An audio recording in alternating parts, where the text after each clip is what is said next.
রোজা অবস্থায় চোখ, নাক ও কানে ড্রপ ব্যবহার করা যাবে? রোজা রেখে কি অসুস্থ রোগীদের রক্ত দিতে পারবো? ডায়াবেটিস পরীক্ষার সময় সামান্য রক্ত বের করা হয়, রোজা অবস্থায় ডায়াবেটিস পরীক্ষা করা যাবে কি না? রোজা অবস্থায় ইনসুলিন গ্রহণ করা যাবে কি না?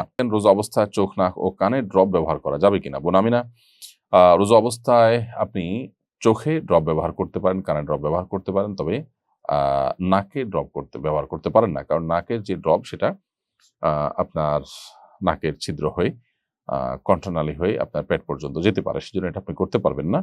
আর চোখ এবং কানের ড্রপ এটা আপনি ব্যবহার করতে পারবেন, কারণ বিশুদ্ধ মত অনুযায়ী, গবেষণা অনুযায়ী চোখ এবং কানে যে ড্রপ ব্যবহার করা হয়ে থাকে সেটা আমাদের পেটে যাওয়ার সম্ভাবনা একেবারেই ক্ষীণ। এর মধ্যে একটা তো আছে যে পেটের সাথে যাওয়ার কোনো কানেকশনই নেই, যার কারণে এগুলো আপনি ব্যবহার করতে পারবেন। রোজা রেখে কি অসুস্থ রোগীদের রক্ত দিতে পারবো? আমি এবং আমার টিম বিনামূল্যে ব্লাড ডোনেট করি।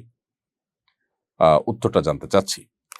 প্রিয় আরিফুল ইসলাম, আপনি আপনার টিম মানুষকে বিনামূল্যে যে রক্ত দিয়ে থাকেন সেটা অবশ্যই একটি ভালো কাজ, এবং রোজা রেখে যদি রক্ত দিলে আপনি অসুস্থ হয়ে রোজা রাখা কঠিন হয়ে যেতে পারে এরকম কোনো আশঙ্কা না থাকে, তাহলে সেক্ষেত্রে আপনি রোজা রেখে রক্ত দিতে পারেন, কোনো অসুবিধা নেই। রমজানে রোজা রেখে শরীর থেকে রক্ত বের করলে যে রোজা ভেঙে যায় তা কিন্তু নয়। মূলত শরীরে কোনো কিছু প্রবেশ করলে যেটা আমাদের খাদ্য বা আপনার পানীয়ের কাজ দেয়, যেটা আমাদের শরীরে এনার্জি সৃষ্টি করে, অর্থাৎ ক্ষুধা নিবারণ, পিপাসা নিবারণের কাজ দেয়, সেরকম কিছু যদি শরীরে প্রবেশ করে তাহলে সেটা রোজা ভাঙার কারণ হয়। এখানে তো শরীর থেকে বের হয়েছে।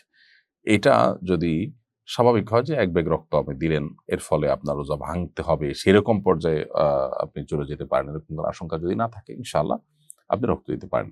ডায়াবেটিস পরীক্ষার সময় সামান্য রক্ত বের করা হয়, রোজা অবস্থায় ডায়াবেটিস পরীক্ষা করা যাবে কি না? ভাই আমিনুল ইসলাম, ডায়াবেটিস পরীক্ষার সময় সামান্য যে সুইয়ের অগ্রভাগে যে পরিমাণ পানি থাকে ওই পরিমাণ রক্ত যে বের হয়, এর ফলশ্রুতিতে আপনার অজুও ভঙ্গ হবে না যদি এটা গড়িয়ে পড়ার মতো অতটুকু না হয়। আর যদি বড় এক ফোঁটা হয়, যেটা আসলে গড়িয়ে পড়ার মতো হয়, তাহলে সেক্ষেত্রে রোজা ভঙ্গ হবে।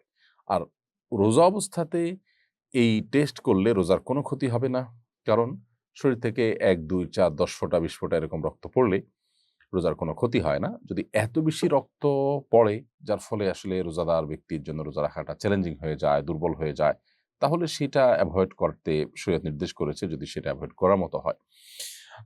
তবে আপনার ১ ফোঁটা ২ ফোঁটা রক্ত আপনি নিলেন, অথবা ১ সিরিঞ্জ রক্তই নিলেন বা ২-৪ সিরিঞ্জ রক্ত নিলেন, যেটা আপনি ব্লাড টেস্ট ইত্যাদি করার জন্য, সেক্ষেত্রে এর কারণে রোজার কোনো ক্ষতি হবে না। রোজা রেখে এগুলো করা যাবে ইনশাআল্লাহ তাআলা। রোজা অবস্থায় ইনসুলিন গ্রহণ করা যাবে কি না? রোজা অবস্থায় ইনসুলিন গ্রহণ করা যাবে। কারণ যে ইনসুলিনটা আমরা গ্রহণ করি সেটা আমাদের আসলে পাকস্থলীতে বা পেটের ভেতরে যায় না, খাদ্যের কাজ দেয় না।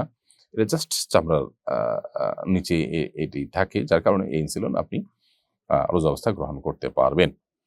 রামিসা ফেরদাউস লিখেছেন, অজু করে নামাজ পড়ার পর অনেক সময় দেখি আমার দাঁতের খাবারের ক্ষুদ্র কণা আটকে আছে, এতে কি আমার নামাজ হবে? বোন রামিসা, আপনি অজু করার পর যদি ক্ষুদ্র কণা আপনার দাঁতে লেগে থাকে এবং সেটা এতটাই ক্ষুদ্র যে একটা চনাবুট এর চাইতেও ছোট ক্ষুদ্র, তাহলে এর কারণে আপনার রোজার কোনো অসুবিধা নেই, যদি এটা পেটেও চলে যায়। আর যদি আটকে থাকে আর আপনি এটা বের করে ফেলে দেন, তাহলে তো কোনো অসুবিধাই নেই, সাইজ যাই হোক না কেন। রমজান রোজা রেখে হাত পায়ে নখ কাটা যাবে কিনা? জি ভাই, রমজান রোজা রেখে হাত পায়ে নখ কাটা যাবে, চুল কাটা যাবে, কোনো অসুবিধা নেই। আপনি সরিষার তেল অথবা অন্য কোনো প্রসাধনী, হালাল প্রসাধনী ইত্যাদি মাখতেও পারবেন, কোনো অসুবিধা নেই, এতে রোজা ভঙ্গ হবে না। আতর ব্যবহার করতে পারবেন, মেসওয়াক করতে পারবেন, এর ফলে রোজা ভঙ্গ হবে না।